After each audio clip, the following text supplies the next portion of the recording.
Theory আগে জানতে হবে, ঠিক আছে? তা বেসিক থিওরি হচ্ছে এখানে যে মানে ফিগারটা আঁকানো আছে যে বেসিক আসলে কি, বেস প্লেট কেন ব্যবহার করা হয় ওটা একটু বলি, তাছাড়া বুঝতে সুবিধা হবে। তো একটু একটু কি এটা হ্যাঁ একটু বল। বাস ওকে। আমাদের মূলত এটা হচ্ছে, আমরা যেহেতু স্টিল পড়তেছি, এটা হচ্ছে স্টিল সেকশন, মানে একটা স্টিল কলাম। তো এটা কাজ কর, তুই যেগুলোতে বসি না আমরা, থাক থাক। এটা হচ্ছে স্টিল কলাম। স্টিল কলাম এটা হচ্ছে একটা ফাউন্ডেশন। তা ফাউন্ডেশন তো কখনো স্টিলের হয় না, ফাউন্ডেশন অলওয়েজ মানে কংক্রিটের। তা এখন যেহেতু আমার সুপার স্ট্রাকচার স্টিল আর সাবস্ট্রাকচার কংক্রিট, এই দুটার ভেতরে জয়েন করতে হবে। তা জয়েন করার জন্য আমরা যেটা করা হয়, প্রথমে কংক্রিটের সাথে একটা বেস প্লেট ইউজ করা হয় এবং মাঝখানে যে গ্রাউট লেখা আছে না, গ্রাউট মানে গ্রাউটিং করা হয়, মানে যাতে বেস প্লেটটা হচ্ছে সুন্দর মতো বসতে পারে, মানে সুন্দর মতো এটা থাকে।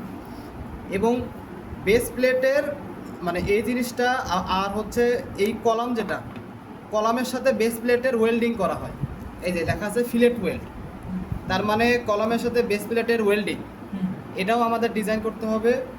সাথে সাথে সাথে হচ্ছে বেস প্লেট আর কংক্রিটের ভেতরে গ্রাউটিং। আর আরেকটা থাকে, এই বেস প্লেট থেকে এই কংক্রিটের একদম থ্রো এই পেনিট্রেট করে থাকে হচ্ছে ইমবেড অবস্থায় থাকে, মানে ঢোকানো অবস্থায় থাকে, এটা হচ্ছে অ্যাঙ্কর রড বলে। মানে ওই লম্বা যেটা তার মানে এখানে টোটাল জিনিস হচ্ছে আমার অ্যাঙ্কর রড ডিজাইন করতে হবে এবং কতটুকু ডেপথে আমি অ্যাঙ্কর রড লাগাবো সেটাও ডিজাইন করতে হবে। এবং আমার এই যে ওয়েল্ড করব, সেই ওয়েল্ডের সাইজ আমার নির্ধারণ করে দেওয়া লাগবে। এই দুইটা জিনিস, আর লাস্ট যে জিনিস সেটা হচ্ছে বেস প্লেটের সাইজ। তার মানে এই তিনটা জিনিস আমার ডিজাইন করব, বেস প্লেটের সাইজ, অ্যাঙ্কর রডের ডায়ামিটার লেন্থ, আর হচ্ছে আমার এই ওয়েল্ডিং। অ্যাঙ্কর রডের সংখ্যা হ্যাঁ সংখ্যা, ওই তো মানে অ্যাঙ্কর রডের সংখ্যা, অ্যাঙ্কর রডের লেন্থ, ডায়া। আচ্ছা এটা গ্রাউটটা কি একটা পার্ট? না, গ্রাউট হচ্ছে যে একটা হাই স্ট্রেংথ মর্টার, ওটাও হচ্ছে একটা কংক্রিট মিক্সার। ওটারও কি ডেপথ করতে হবে? না না, ওটার কোনো ডিজাইন নাই, ওটা হচ্ছে জাস্ট করা হয় কি যে এই এটা তো কংক্রিটের ফাউন্ডেশন, প্লেটকে অ্যাড করো। হ্যাঁ করার জন্য। ওটা হচ্ছে বেস প্লেট আর এই তোমার ফাউন্ডেশন, এই দুটার মাঝখানে আরও এক্সট্রাভাবে, এখানে তো ওয়েল্ড করা সম্ভব না কারণ এটা তো কংক্রিট। তাই এখানে যেটা করা হয়, গ্রাউট জিনিসটা হয় কি যে অনেক শক্তিশালী কংক্রিট, এমনকি যেটা ফাউন্ডেশন। এবং এর থিওরিতে বলা আছে, এটা তাও বলে রাখি, থিওরিতে যদি আসে যে ফাউন্ডেশনের যে এফসি প্রাইম, তার ডাবল এফসি প্রাইম হয় গ্রাউট ম্যাটেরিয়ালের। ও এটা জাস্ট থিওরিতে বলা আছে, ওটাই বেশ বললাম। তাহলে এখানে আমরা ডিজাইন কি কি করব?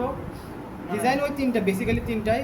Anchor সেটা rod, হচ্ছে অ্যাঙ্কর রডের সংখ্যা, ডায়া, তারপরে অ্যাঙ্কর রড কতটুকু ইমবেড হবে সেটা, আর একটা হচ্ছে বেস প্লেটের ডাইমেনশন, বেস প্লেটের থিকনেস, এই দুইটা গেল। আর 3 নাম্বার হচ্ছে আমার ওয়েল্ডিং, যে আমার ওয়েল্ডিং কত, ওয়েল্ডিংয়ের সাইজ থাকে, ইঞ্চি থাকে, আর হচ্ছে একটা ইয়া থাকে, যাই হোক ওয়েল্ডিং ডিজাইন করতে হবে।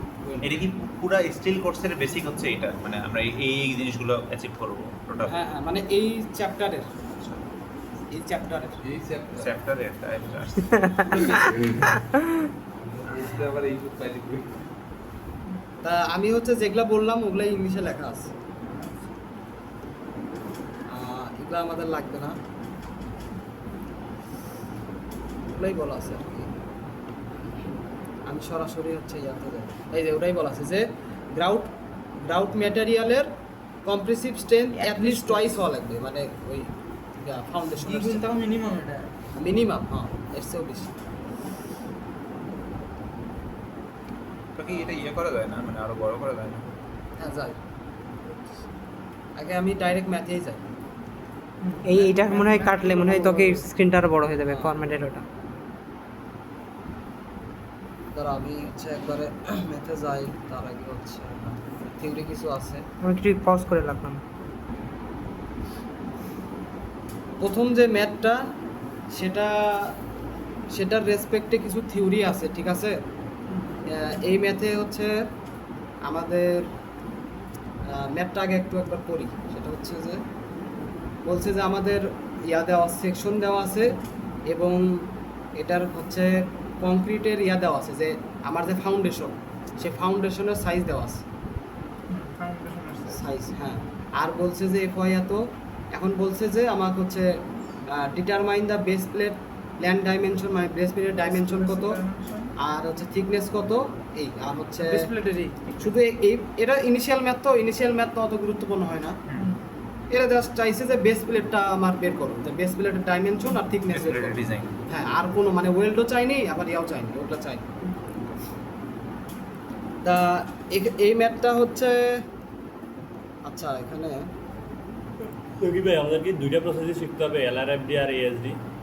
অবশ্যই, দুইটা আসলে কাইন্ড অফ সিমিলার আর কি। বাট এলআরএমডি মনে হয় বেশি দেয় নাকি? হ্যাঁ, তা এটার রেসপেক্টে হচ্ছে একটু ইয়া বলি, থিওরি বলে নেই ওই ম্যাথের রেসপেক্টে। সেটা হচ্ছে যে এই যে এখানে 3টা কেস আছে, ঠিক আছে? তা 3টা কেসের জন্য হচ্ছে মানে 3 রকমের সূত্র আছে।